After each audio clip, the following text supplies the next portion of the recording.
जय हिंद मेरे प्यारे साथियों। आप लोग कैसे होंगे? मस्त होंगे, बढ़िया होंगे। दोस्तों, क्लास 12 का अलंकार स्टेप बाय स्टेप बताया जाए कि अलंकार किसे कहते हैं, अलंकार कितने प्रकार के होते हैं और छंद भी बताया जाए। क्योंकि और से आप लोग यूट्यूब वीडियो देखे होंगे लेकिन यूट्यूब वीडियो पे कहीं नहीं मिला होगा कि अलंकार किसे कहते हैं। दोस्तों, आप लोगों को वीडियो अच्छा लगा तो चैनल को सब्सक्राइब और वीडियो को लाइक कीजिएगा। अलंकार, सबसे पहले समझिए अलंकार का मतलब क्या होता है। अलंकार का मतलब होता है सजावट। जैसे हम अपने शरीर को सुंदर बनाने के लिए गहने, हार, कंगन, अंगूठी इत्यादि पहनते हैं, तो उसी तरह कविता या भाषा को सुंदर बनाने के लिए जिन शब्दों या तरीकों का उपयोग किया जाता है उसे अलंकार कहते हैं। जैसे दोस्तों आप लोग देख सकते हैं, इसका डिफिनीशन है काव्य की शोभा बढ़ाने वाले तत्व या शब्दों को अलंकार कहते हैं। अलंकार मुख्य रूप से दो प्रकार के होते हैं। पहला शब्द अलंकार, दूसरा अर्थ अलंकार। शब्द अलंकार के भेद बताइए। दोस्तों, शब्द अलंकार कितने प्रकार के होते हैं या उनके भेद बताइए। तो शब्द अलंकार तीन प्रकार के होते हैं। अनुप्रास अलंकार, यमक अलंकार, श्लेष अलंकार। तो अनुप्रास अलंकार किसे कहते हैं दोस्तों?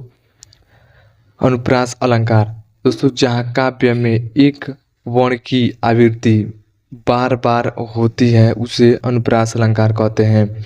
उदाहरण: कानन कठिन भयंकर भारी, धीरे घाम हिम वारी ब्यारी। मेरे प्यारे भाइयों, कानन कानन का अर्थ होता है जंगल। कठिन कठिन का अर्थ होता है दुर्लभ कठिन। भयंकर का अर्थ होता है डरावना। भारी का अर्थ होता है दोस्तों बहुत अधिक या तीव्र। घोर का अर्थ होता है भयंकर या अत्यधिक। घाम का होता है धूप या गर्मी। हिम का ठंड या बर्फ। वारी का वर्षा हो गया, पानी हो गया। ब्यारी का हवा हो गया। तो दोस्तों, इसका अर्थ यह हुआ कि इस पंक्तियों में कवि जंगल के कठिनाइयों का वर्णन कर रहा है। वह बताता है कि जंगल का जीवन बहुत कष्टदायक और डरावना होता है और वहाँ कभी तेज धूप पड़ती है, कभी कड़ाके की ठंड होती है, कभी भारी वर्षा होती है और कभी तेज हवाएं चलती है। तो इन सब प्राकृतिक कठिनाइयों का जंगल में रहना मुश्किल है। दोस्तों, सेकंड है यमक अलंकार। यमक अलंकार किसे कहते हैं दोस्तों? जहाँ काव्य में एक वर्ण की आवृत्ति बार बार होती है लेकिन उसका अर्थ भिन्न भिन्न होता है, भिन्न भिन्न का अर्थ अलग अलग होता है, तो उसे यमक अलंकार कहते हैं। दोस्तों, उदाहरण: काली घटा का घमंड घटा, नवमंडल तारक बिंद खिले। दोस्तों, यहाँ घटा घटा दो बार आया है तो इसका अर्थ अलग अलग होगा। इस घटा का अर्थ होगा बादल और इस घटा का होगा कि कम हो गया दोस्तों।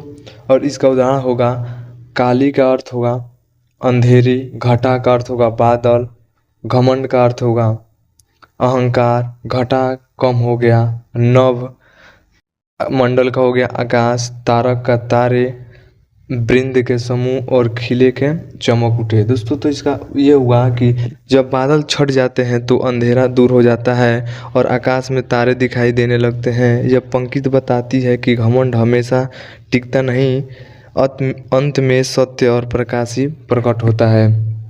दोस्तों, उसके बाद आता है तीसरा श्लेष अलंकार किसे कहते हैं? श्लेष अलंकार, जहाँ काव्य में किसी शब्द एक ही बार प्रयुक्त होता है किंतु उसके दो या दो से अधिक अर्थ होते हैं, उसे श्लेष अलंकार कहते हैं। दोस्तों, जैसे काव्य में किसी शब्द का एक बार प्रयुक्त होता है लेकिन उनके एक से अधिक यानी दो या दो से अधिक अर्थ प्रयोग होता है, निकलता है, तो वहाँ श्लेष अलंकार बनता है।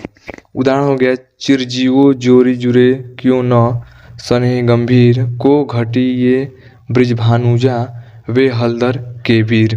दोस्तों, चिरजीवो, इसको दोस्तों चिरजीवो जोरी जुरे क्यों न स्नेह गंभीर। चिरजीवो का होता है लंबे समय तक जीवित, और जो जोरी जुरे का अर्थ होता है मिले और जुड़े यानी संग में। क्यों न, क्यों नहीं हो सकता है। सने सने का अर्थ होता है प्रेम, गंभीर, गहरा, को घटी, घट भी बोल सकते हैं, कम हो गया।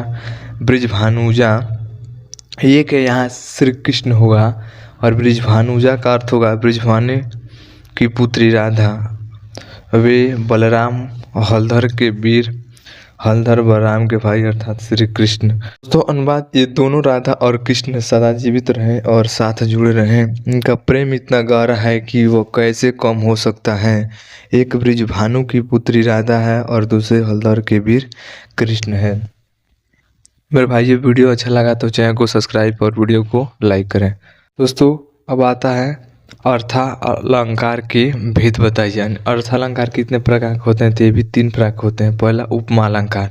उपमा अलंकार जहाँ काव्य में किसी एक वस्तु से किसी दूसरी वस्तु की समानता प्रकट की जाती है, उसे उपमा अलंकार कहते हैं।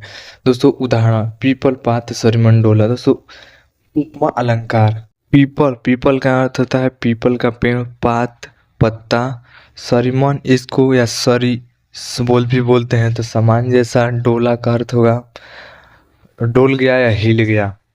तो दोस्तों यहाँ कवि कहता है कि उसका मन बहुत चंचल और अस्थिर हो गया है, जैसे पीपल का पत्ता जरा सी हवा से कांप उठता है। दोस्तों सेकंड, रूपक अलंकार किसे कहते हैं, जहाँ काव्य में उपमेय और उपमान में अंतर स्पष्ट नहीं किया गया होता है, वहाँ रूपक अलंकार होता है। दोस्तों उपमेय और उपमान क्या होता है। दोस्तों उपमेय जिसकी तुलना की जाती है, और उपमान दोस्तों उपमान होता है जिससे तुलना की जाती है, और अंतर जैसे मतलब भेद या फर्क जैसे स्पष्ट साफ साफ नहीं किया गया होता है या नहीं बताया गया होता है, तो उसे रूपक अलंकार कहते हैं। जैसे उदाहरण, चरण कमल बंदो हरिराई, इसमें स्पष्ट रूप से नहीं बताया गया है, तो दोस्तों इसमें भी अंतर स्पष्ट नहीं बताया गया। जैसे चरण का होता है पैर, कमल का अर्थ होता है कमल के समान सुंदर, बंदों का अर्थ होता है वंदना करता हूँ या प्रणाम करता हूँ, हरि का अर्थ होता है भगवान विष्णु या श्री कृष्ण, राई का अर्थ होता है स्वामी या प्रभु या राजा। दोस्तों तो इसका अर्थ ये होता है कि मैं कमल के समान सुंदर भगवान हरि के चरणों की वंदना करता हूँ। दोस्तों उसके बाद अगला स्टेप है, तीसरे नंबर पर है उत्प्रेक्षा अलंकार, जहाँ काव्य में उपमेय और उपमान में समानता प्रकट करते समय मनु जनु इत्यादि शब्द प्रकट होता है, उसे उत्प्रेक्षा अलंकार कहते हैं। दोस्तों इसमें उपमेय और उपमान में आप जान ही गए, और इसमें जब समानता प्रकट करते हैं तो मनु जनु इन 2 शब्द प्रकट होता है, तो उसे उत्प्रेक्षा अलंकार कहते हैं।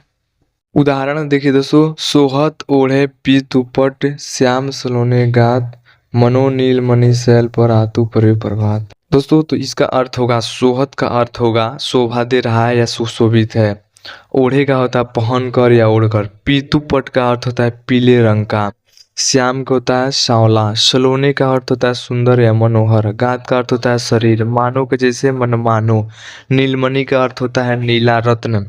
से आप लोग देखें ना, शैल होता है पर्वत या चट्टान, आप्तु मतलब होता है सूर्य का प्रकाश, प्रभात होता है सुबह। तो दोस्तों इसका अर्थ ये होगा, पीले वस्त्र ओढ़े हुए श्याम सांवले सुंदर शरीर वाले श्री कृष्ण ऐसे शोभा दे रहे हैं जैसे नीले रत्न नीलमणि के पर्वत पर सुबह की धूप बत्ती चमक रही है।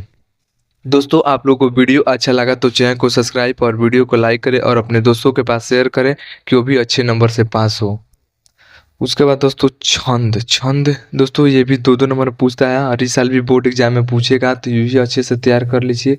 छंद किसे कहते हैं, किसी भी काव्य को लययुक्त संगीत में और सुनियोजित बनाने वाली नियमावली को छंद कहते हैं। दोस्तों छंद किसी भी, जैसे कोई भी काव्य है उसको लययुक्त निर्मल संगीत में उसको अच्छे से सुनना और सुनियोजित 0 के बराबर या नामात्र के बराबर अच्छे से नियमावली को मात्रा को प्रदर्शित करते हैं, तो उसे ही छंद कहते हैं। और ये कितने प्रकार के होते हैं, तो ये भी 3 प्रकार के होते हैं।